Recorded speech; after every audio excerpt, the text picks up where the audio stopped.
하나님께서 오늘 우리들에게 주시는 말씀은 구약성경 창세기 18장 26절의 말씀입니다. 여호와께서 이르시되 내가 만일 소돔 성읍 가운데에서 의인 50명을 찾으면 그들을 위하여 온 지역을 용서하리라. 아멘. 하나님께서 우리와 함께 하시며 말씀 주심을 감사드립니다. 아멘.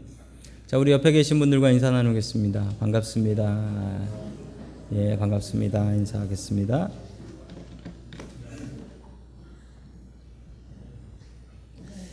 자, 오늘 설교 제목이 좀 별나네요. 정체성에 대해서 우리 같이 알아보도록 하겠습니다. 정체성. 당신의 정체가 뭐냐라고 했을 때, 나의 정체는 뭐다 라고 얘기할 수 있는 게 이제 정체성이죠. 과연 우리는 누구일까요? 이번 주부터 계속해서 우리는 누구인가에 대해서 곰곰이 알아보며 하나님께서 우리를 어떻게 만드셨는지 살펴보는 시간들 갖도록 하겠습니다. 그 첫 번째 시간으로 우리는 왜 샌프란시스코에 있는 교회를 다니고 있는가? 혹은 왜 샌프란시스코에 살고 있는가? 자, 오늘 그 이야기를 하나님의 말씀으로 같이 답을 찾아가도록 하겠습니다. 첫 번째, 하나님께서 우리들에게 주시는 말씀은 손님 대접을 잘하라 라는 말씀입니다. 손님 대접을 잘하라. 성도 여러분들이 잘 아시는 이 아브라함, 창세기 12장에 나오는데 12장에 보면 아브라함이 자기 본토와 친척과 아비집을 떠나서 하나님께서 지시하는 가나안 땅으로 갔습니다. 약속을 하나 받았는데 가면 복의 근원이 된다고 하셨어요. 그 약속을 붙잡고 아브라함이 모든 것을 다 버려두고 가나안 땅으로 왔지요. 팔레스타인 땅으로 들어왔는데 18장, 오늘 18장을 보는데 거기서 무슨 복을 받고 있는지 한번 우리 성경 말씀 같이 보겠습니다. 우리 18장 1절입니다. 시작. 주님께서 만물의 상수리 나무에서 아브라함에게 나타나셨다. 항상처럼 그는 내낮에 아브라함은 자기의 이삭과 여기까지 전자였었다. 아멘. 아브라함이 복을 준다라고 해서 가나안 땅으로 들어왔는데 와보니까 받은 복이라고는 그렇게 없어 보입니다. 지금 아브라함이 어디에 산다고 합니까? 집이 없어서 집이 아닌 장막, 영어로는 텐트. 한국말이 훨씬 멋있네요. 영어로는 텐트입니다.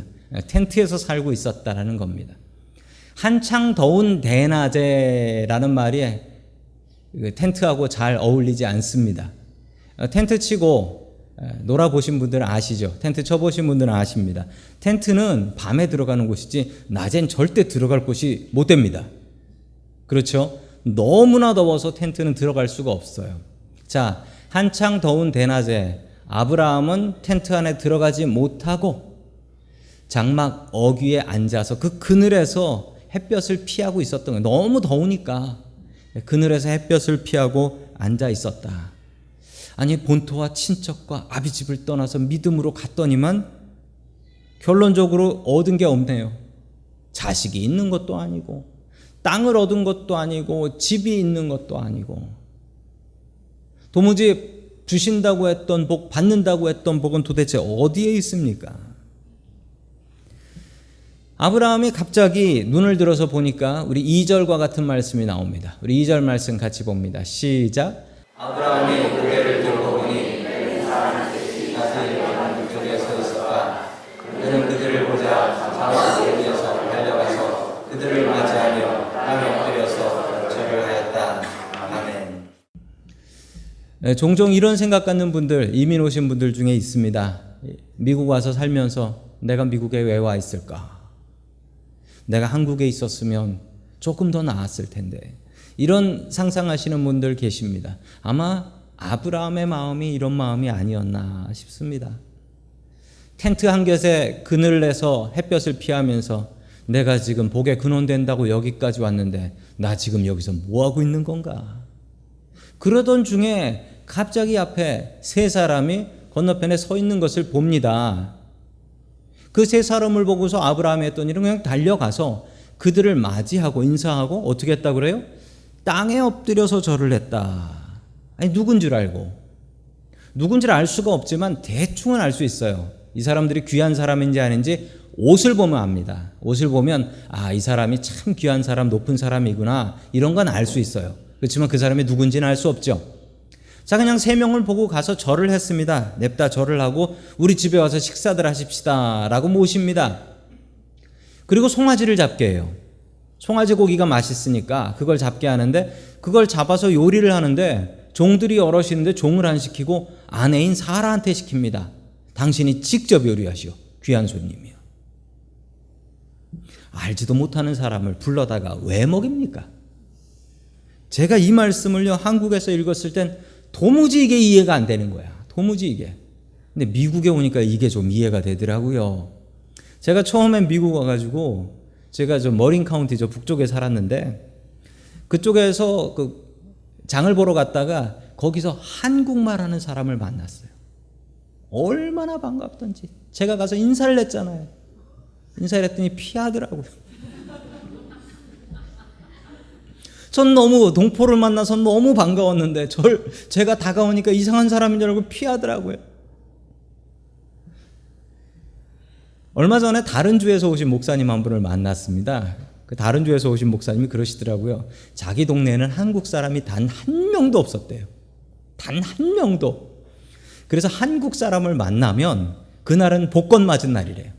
너무 반가워서 집에 데려와서, 집에 오라 그러면 또 오고, 그래서 와서 밥을 먹고 밤새도록 이야기하다가 갈 때는 눈물을 흘리면서 보낸다고 하는 거.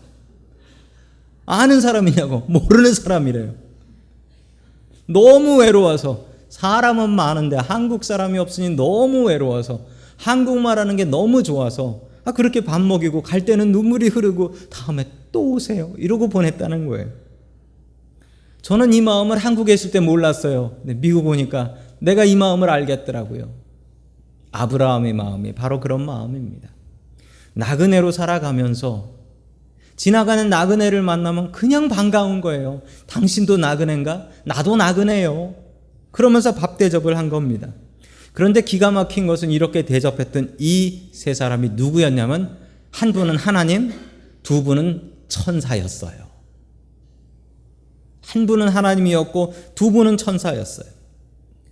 자, 알지도 못하는 사이에 하나님께 대접을 했습니다. 그리고 천사들을 대접한 것입니다. 저희 교회는 노숙인 봉사를 나갑니다. 노숙인 봉사 나가는데 우리가 대접을 하죠. 알지도 못하는 사람. 거기서 아는 사람 만나면 안 되죠. 알지도 못하는 사람 대접하는데, 그 대접하는 중에 이런 은혜가 있기를 주의 이름으로 간절히 축원합니다. 아멘. 자, 히브리서 13장 2절의 말씀을 우리 같이 봅니다. 시작. 손님 대접하기를 잊지 말라. 이로써 부지 중에 천사들을 대접한 이들도 있었느니라. 아멘. 바로 그 사람이 누구냐고요? 아브라함입니다. 부지 중에 천사를 대접했는데 천사뿐만 아니라 하나님도 대접했더라라는 것입니다. 창세기에만 하나님께서 이러신 것 같지 않습니다. 아마 지금 우리가 사는 세상 속에서도 오늘 성경 말씀 그대로인 것 같습니다. 하나님께서 이 세상을 돌아다니시는 것 같습니다. 우리가 부지 중에 하나님을 대접할 수 있다라는 사실입니다. 우리가 하나님 대접하고 또 아브라함이 받았던 복도 우리가 받을 수 있기를 주의 이름으로 간절히 축원합니다. 아멘. 자, 계속해서 창세기 18장 10절 말씀 같이 보겠습니다. 시작. 그때 주님께서 말씀하셨다. 아브라함아, 내가 만드신 너를 다시 찾아오겠다. 그때 너희 안에 사라이가 이르게 부르셨다. 계속해서 봅니다. 사라는 아브라함이 등지고 서 있는 장막 어귀에 그 말을 들었다. 아멘. 사라도 날이 더웠는지 장막 어귀에 서가지고 햇볕을 피하고 있었습니다. 자, 참 하나님께서 이런 대접을 받고 감동을 받으셨어요. 너무 감동을 해가지고 너희들 내년쯤에 아들이 있을 것이다 라고 했어요. 내년쯤에 이제 아이가 생긴다는 겁니다. 그런데 이 당시에 아브라함의 나이는 99, 사라의 나이는 89. 99보다 더 문제는 아이를 낳아야 되는 사라의 나이입니다. 89세. 이들이 자녀를 낳습니다. 아들을 낳아요. 이 아들을 낳았던 비결이 뭡니까? 딱 하나네요. 성경에 하나만 나옵니다. 뭡니까? 대접을 잘해서. 대접을 잘해서. 대접을 잘해서 복을 받았다는 것입니다. 우리는 종종 다른 사람한테 대접받은 것을 자랑합니다. 내가 어딜 갔는데 내가 이런 대접을 받았어. 나한테 이렇게 대접하더라. 그러면서 자랑을 합니다. 그러나 우리 크리스찬들, 믿는 사람들은 더 큰 자랑을 해야 하는데 그 자랑은 대접하는 자랑입니다. 다른 사람을 대접하는 거예요. 우리는 대접받기보다 다른 사람을 대접하기에 더 힘쓰는 사람이어야 합니다. 천상 목사는 대접을 하기보다 대접을 많이 받게 됩니다. 대접을 많이 받게 돼요.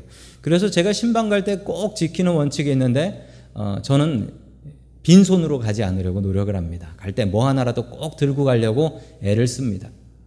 아니 목사 대접한다고 그렇게 많이 준비를 했는데 제가 빈손으로만 가면 그거는 도리가 아닌 것 같아서 될 수 있으면 뭐라도 이제 들고 가려고 애를 많이 씁니다. 우리는 대접을 받기보다 대접을 하기 위해서 애를 써야 됩니다.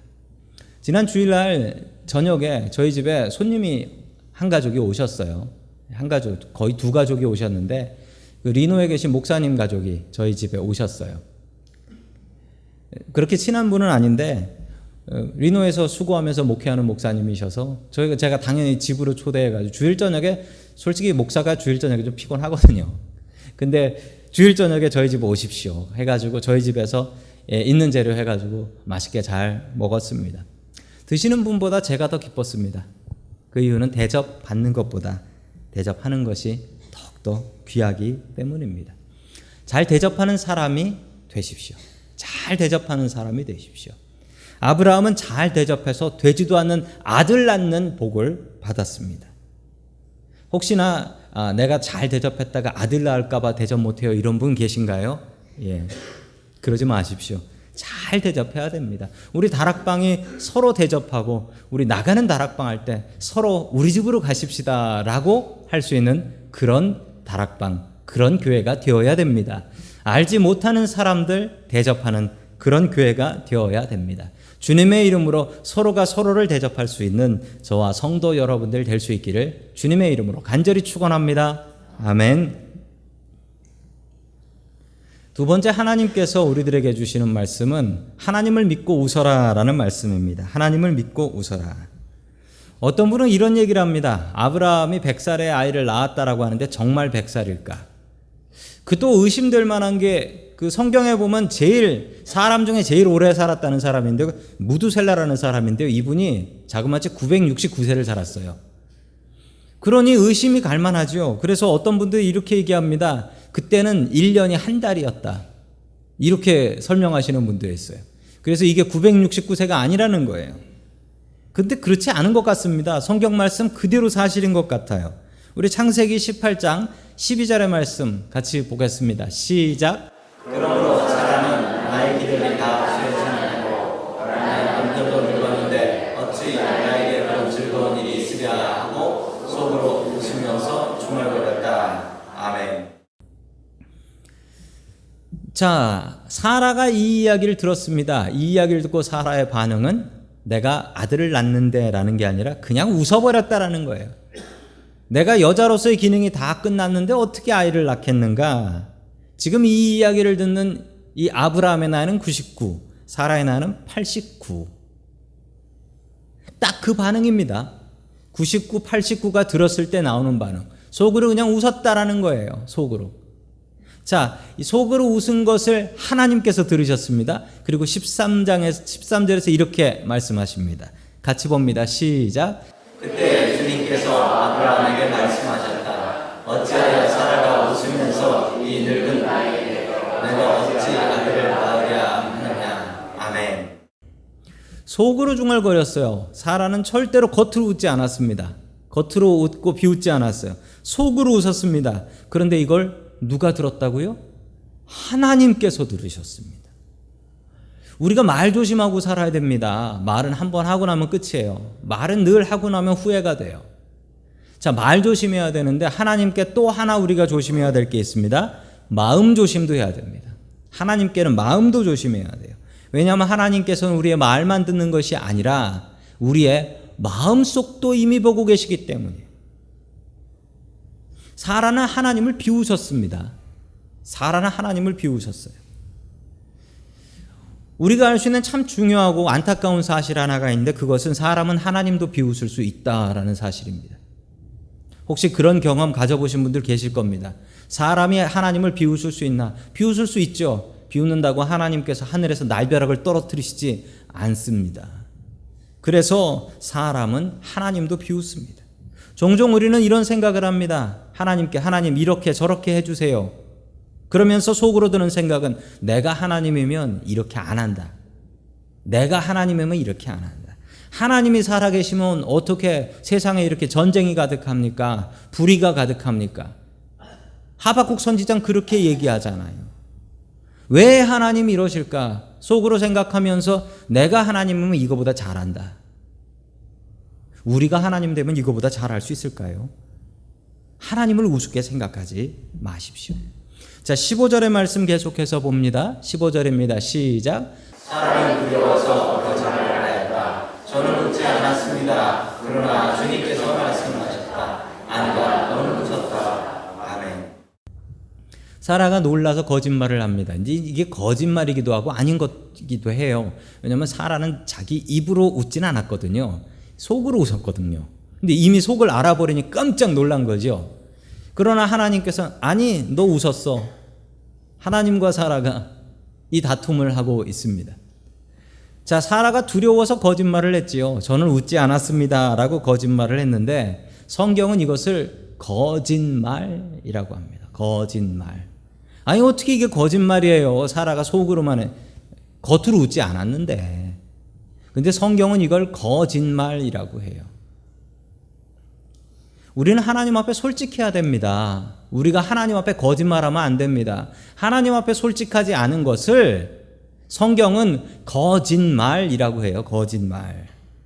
하나님 앞에 솔직하십시오. 하나님 앞에 우리의 감정을 솔직히 표현하실 수 있어야 됩니다. 문제가 있으면 문제 있습니다. 하나님, 나 문제 있습니다. 나 괴롭습니다. 라고 얘기를 해야죠. 기쁘면 하나님, 내가 기뻐서 죽겠습니다. 라고 얘기해야지요. 나한테 슬픈 일이 있으면 하나님, 내가 너무 괴로워서 견딜 수가 없습니다. 라고 얘기해야지요. 왜 얘기 안 하고 계세요? 그걸 성경은 이렇게 얘기합니다. 점잖다가 아니라 거짓말이라고 해요. 우리가 하나님 앞에 솔직해야 됩니다. 하나님께서 이미 우리의 마음을 다 알고 계신데 속이고 숨길 것이 무엇이 있겠습니까? 아브라함과 사라는 1년 뒤에 정말 아들을 낳습니다. 그 아들의 이름이 무엇이었을까요? 그 아들의 이름은 이삭이었습니다. 이삭.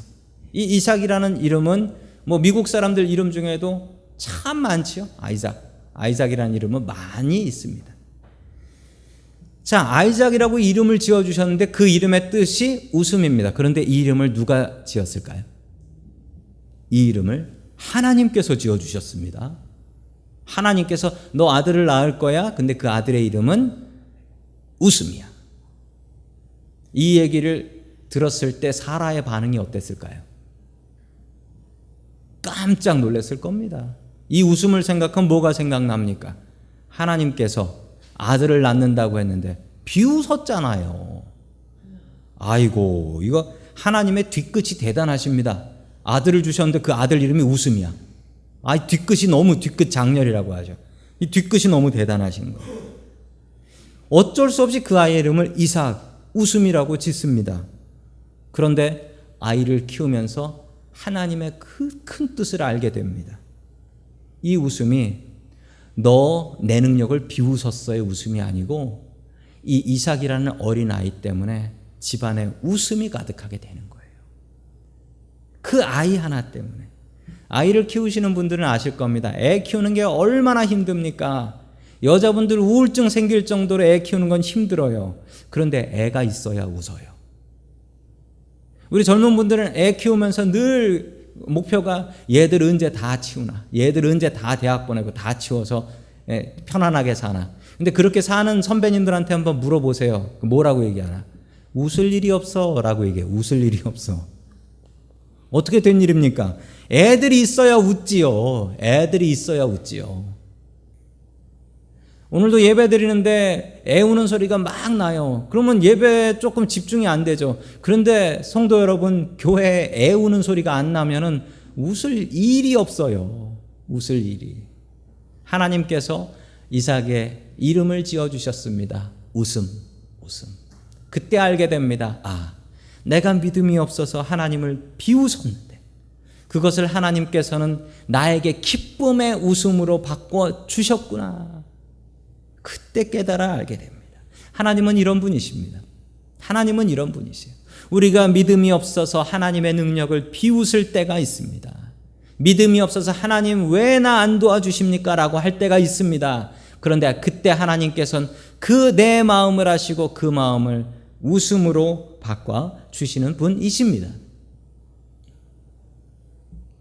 우리는 하나님 때문에 웃어야 됩니다. 세상에 웃을 일이 없어요. 그럼에도 불구하고 우리가 웃어야 되는 것은 나의 고통을 기쁨으로 바꿔주실 하나님을 생각하며 웃고 견뎌야 한다라는 사실입니다. 유대인들은 참 슬픕니다. 유대인들이 춤추면서 노래를 불러요. 그런데 유대인들이 춤추면서 노래를 부르는데 혹시 유대인들 노래 들어보셨습니까? 유대인들의 노래는 대부분 단조 마이너 코드예요. 아니 춤추는 노래인데도 들어보면 눈물 나요. 가사도 눈물 나는데 그 곡조도 너무 눈물 나는 다 단조예요. 유대인들은 슬픈 역사를 가지고 있습니다. 나라 잃은 지 2500년. 히틀러가 유대인들 잡아 죽인다고 했죠. 유럽의 유대인들이 900만 명 살았거든요. 히틀러가 얼마나 죽였는지 아세요? 600만 명 죽였습니다. 유대인 3명 중에 2명을 죽인 거예요. 너무나 슬픈 일이죠. 그래서 유대인들의 특징이 있습니다. 유대인들은 자기 나라를 잃어버리고 지혜를 배우면서 유대인들은 늘 유머라는 것을 썼습니다. 유대인들은 유머를 쓰고 사람 웃기는 일을 많이 했어요. 왜 그러냐고요? 웃을 일이 없으니까. 웃을 일을 만드는 거예요. 참 재밌는 것은 미국에서 활동하는 코미디언들 중에 유대인들이 그렇게 많습니다. 어렸을 때부터 사람 웃기는 연습을 해서 그렇다라는 것입니다. 우리가 하나님을 의지하면 웃을 수 있습니다. 하나님을 의지하면 웃을 수 있어요. 엘라 빌러 윌콕스라는 여자분인데 이분이 쓴 글 중에 나온 얘기가 있습니다. 웃어라. 세상이 너와 함께 웃을 것이다. 울어라. 너 혼자 울게 될 것이다. 참 맞는 이야기 같습니다. 우리는 하나님 때문에 웃어야 됩니다. 하나님을 믿으면 우리의 슬픔과 고통도 언젠가는 분명히 바꿔주실 것을 믿고 웃어야 합니다. 믿고 웃어야 돼요. 하나님을 믿으면 웃을 수 있습니다. 하나님을 믿는 믿음을 가지고 하나님과 함께 기쁘게 웃으면서 신앙생활할 수 있기를 주의 이름으로 간절히 축원합니다. 아멘. 세 번째 마지막으로 하나님께서 우리들에게 주시는 말씀은 사명으로 일하라 라는 말씀이에요. 사명으로 일하라. 하나님께서 대접받고 그리고 아이를 낳을 것이다 라고 얘기해 주시고 나서 그리고서 아브라함한테 계획 하나를 발표해 주십니다. 그 계획은 소돔과 고모라라는 성이 있는데 이 성을 멸망시켜버리겠다라는 계획이었습니다. 자, 우리 창세기 18장 20절 말씀 같이 봅니다. 시작. 주님께서 또 말씀하셨다. 소돔과 고모라에서 들려오는 저 울부짖는 소리가 너무 크다. 그 안에서 사람들이 엄청난 죄를 저지르고 있다. 아멘. 소돔과 고모라라는 도시는 어디에 있는지 알 수가 없습니다. 성서 고고학자들이 아무리 발굴을 해도 찾을 수가 없습니다. 그 이유는 하나님께서 정말 완벽하게 파괴하셨기 때문입니다. 그러나 대충 짐작하는 것은 사해, 데드시의 밑에 부분에 있는 도시 아닐까라고 짐작만 할 뿐입니다. 소돔과 고모라에 울부짖는 소리가 너무 크고 그 안에 엄청난 죄악이 있기 때문에 하나님께서는 이곳을 멸망시키기로 작정을 하셨습니다. 그럼 멸망시키시면 되죠. 하나님이 다 아시는데. 그런데 하나님 하시는 일 좀 보십시오. 하나님께서 이 소돔과 고모라에 직접 천사들 데리고 직접 가서 확인을 하시려고 하세요. 왜 그러실까요? 하나님은 소돔과 고모라를 멸망시키고 싶어 하지 않으셨습니다. 멸망시킨다 하더라도 내가 내 눈으로 직접 보고 멸망시키겠다. 최대한 소돔과 고모라를 살리고 싶으셨던 거예요. 자, 창세기 18장 24절 계속해서 봅니다. 시작. 그 성 안에 의인이 50명이 있으면 어떻게 하시겠습니까? 그래도 주님께서는 그 성을 기꺼이 쓸어 버리시렵니까? 의인 50명을 보시고도 그 성을 용서하지 않으시렵니까? 아멘.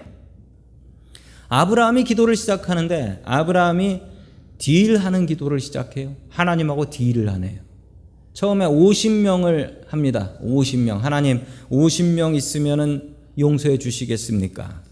제가 미국에 처음 와서, 미국이 선진국이라고 하는데 미국 처음 와서 정말 놀랐던 건 차를 사야 되는데, 그때 산 차를 지금도 타고 다니고 있는데, 차를 사는데 자동차를 사러 가서 달래는 대로 주면 안 된다고 그러더라고요. 가서 이제 가격을 협상을 해야 된다고 그러더라고요. 아니, 그래가지고 협상을 하는데 뭐 1, 200불도 아니고 몇천 불을 이렇게 막 말로 협상을 해서 깎더라고요. 아니, 선진국에 어떻게 이런 일이 있나. 지금 타는 교회 밴도 제가 사러 갔는데, 제가 사러 가가지고 막 협상을 많이 했죠. 막 깎아달라. 그러다가 딱 어느 정도 가격이 왔는데 그 다음부터 깎아달라고 못했어요. 그분이 저한테 뭐 하는 분이세요? 목사인데요. 그러고서 거기서 끝났어요. 그냥 주시는 가격으로 받겠습니다. 아이, 제가 목사인 걸 알면 그냥 그게 안 돼요. 그런데 하나님께도 딜이 된다는 사실, 하나님께도 협상이 된다라는 사실, 아브라함이 보여주고 있습니다. 아브라함이 기도하는데 50명 있으면 살려주시겠습니까? 하고 찾아다닙니다. 못 찾았어요. 그 다음은 5명 깎았습니다. 45명이면 되겠니? 라고 하면서 45명 물어봅니다. 40명 됩니까? 30명 됩니까? 20명 됩니까? 일단 마지막엔 10명 되겠습니까? 할 때 10명 된다. 10명 구해오면 살려줄게. 그런데 하나님께서 거기에 의인 몇 명 있는지 아실까요? 모르실까요? 당연히 아시죠. 근데 아브라함한테 왜 이러실까요? 아브라함한테 이렇게 얘기하시면 돼요. 10명 없어. 내가 확인해 봤어. 근데 하나님께서는 그러지 않으세요. 될 수 있으면 살리려고. 그리고 이 과정을 통해서 아브라함이 깨달아 합니다. 아, 하나님이 잔인하신 게 아니고 하나님이 맞구나, 옳구나. 이걸 깨닫게 돼요. 얼마 전에 샌프란시스코 목회자 수련회 갔다 왔습니다. 산타크루즈에서 있어서 2박 3일 다녀왔었는데, 거기서 목사님들 둘이 싸움이 났어요. 말싸움이죠. 말싸움이 났는데 똑같은 상황입니다. 샌프란시스코에서 목회하시니까 샌프란시스코 목회하는 게 어렵다 그러면서 이제 한 분은 이런 얘기를 하셨어요. 샌프란시스코 한인들이 적다. 근데 교회들 수는 그대로다. 그러니까 교회들이 힘들다. 그러니 교회들이 M&A에서 합쳐야 된다. 라는 얘기를 하셨어요. 그 얘기를 하셨습니다. 한 분은 다른 얘기를 하셨어요. 한 목사님은 다른 얘기를 하셨는데, 아니, 교회가 무슨 세상 비즈니스냐, M&A를 하게. 교회는 사명이다. 하나님께서 보내셨으면 한 명 놓고라도 예배 드리는 거다. 이러면서 두 분이 싸우는데 진짜 심하게 싸우셨어요. 말싸움을 심하게 하셨어요. 걱정이 됐는데 그 다음날 아침에 일어나가지고 더 깜짝 놀랐어요. 그 두 분이 산책 나가고 친한 척하고 있더라고요. 아무 이상이 없어. 그걸 보고서 야, 목사가 다르긴 다르구나. 목사가 다르긴 다르구나. 아니, 그렇게 싸웠으면 얼굴 안 봐야 되는데 다시 친하게 지내. 우리는 샌프란시스코에서 지금 예배를 드리고 있습니다. 샌프란시스코는 아시는 바와 같이 동성애가 유명하고, 그리고 지금은 미국에서 제일 비싼 집값으로 또 유명합니다. 여기에 있는 교회를 나오셨는데 지금 여기 계신 분들 중에는 나는 우리 집에서 여기가 제일 가까워요, 그런 분도 계시지만, 아니요, 나는 다리 건너 왔어요, 바다 건너 왔어요, 이런 분도 계시단 말입니다. 왜 우리는 샌프란시스코에서 예배를 드리고 있죠? 제가 샌프란시스코에 오게 된 이유는, 제가 2005년에 유학을 왔는데 그 이유는 제가 모셨던 교회 담임 목사님이 계셨는데 그분이 샌프란시스코 신학교를 나오셔서 목회를 참 잘하셨어요. 저는 그분같이 되고 싶었어요. 그래서 저는 무조건 샌프란시스코. 그래서 그분이 공부했던 목회학 박사 무조건. 그분 따라서 그냥 갔습니다. 그래서 저는 샌프란시스코에 왔습니다. 샌프란시스코에서 목회하고 샌프란시스코의 교회의 상황은 뭐 그렇게 좋지는 않습니다. 왜냐하면 한인들이 많이 늘어나는 도시가 아닙니다. 자꾸 떠나는 도시예요. 근데 게다가 더 나쁜 건 물가까지 높아. 그래서 샌프란시스코 교회에는 이런 흉흉한 소문이 있습니다. 어떤 소문이냐면 어떤 한 교회가 부흥하려면 옆에 교회가 깨져야 된다라는 이런 흉흉한 소문이 있습니다. 그만큼 한인들이 뻔하다라는 겁니다. 저도 이것에 대해서 고민이 있습니다. 그런데 저는 그 고민을 오늘 성경 말씀을 통해서 답을 찾습니다. 답은 사명입니다. 사명이라고 하는 말이 있습니다. 사명의 뜻은 무엇인가요? 사명이 영어로는 뭐냐면요, 미션이에요. 미션에서 MISS, 이것은 to send, 보냈다라는 뜻입니다. 미션은, 사명은 보내신 분의 뜻입니다. 사명은 보내신 분의 뜻이에요. 늘 우리는 사명을 기억해야 됩니다. 보내신 분의 뜻. 이 중에는 내가 샌프란시스코를 정해서 왔는데 라는 분도 계시죠. 그러나 잘 생각해 보시면 그걸 하나님께서 막으셨으면 어떻게 됐을까요? 제가 그 담임 목사님을 만나지 않았으면 제가 어디로 갔을까요? 하나님께서 보내신 것입니다. 하나님께서 보내셨기 때문에 우리는 지금 이 시간 이 자리에 앉아서 예배를 드립니다. 그렇지 않으면 한국에서 태어난, 한국에서 자란 우리들이 왜 여기서 한국말로 예배를 드리고 있죠? 우리는 사명을 생각해야 됩니다. 교회는 비즈니스가 아닙니다. 비즈니스는 장사 잘 될 곳을 찾아 옮겨야 됩니다. 망할 것 같으면 빨리 장사 잘 될 곳으로 옮겨야 되고 파는 물건을 바꿔야 됩니다. 교회는 비즈니스가 아닙니다. 교회는 사명입니다. 사명은 보내신 분의 뜻에 충성하는 것입니다. 소돔과 고모라는 멸망을 했습니다. 성경은 소돔과 고모라가 죄 때문에 멸망했다라고 분명히 이야기를 합니다. 그러나 죄 때문에 멸망했다고 하지만 하나님께서는 분명히 소돔과 고모라를 살릴 방법도 제시하셨습니다. 그것은 무엇이었습니까? 의인 10명을 구하면 된다라는 것이었습니다. 의인 10명이 있었다면 소돔과 고모라는 죄가 있어도 멸망하지 않습니다. 잘 생각해 보세요. 소돔과 고모라에 수천 명, 수만 명이 산다고 합시다. 그 사람들이 다 죄인이에요. 거기에 10명이 의인이면 그 도시가 의인의 도시입니까? 죄인의 도시입니까? 의인 10명이 있으면 그 수많은 죄인들의 죄가 용서됩니까? 어차피 죄악의 도시예요. 의인 10명 있으나 없으나 의인 10명 있으면 그 도시가 바뀝니까? 바뀔 것 같지도 않아요.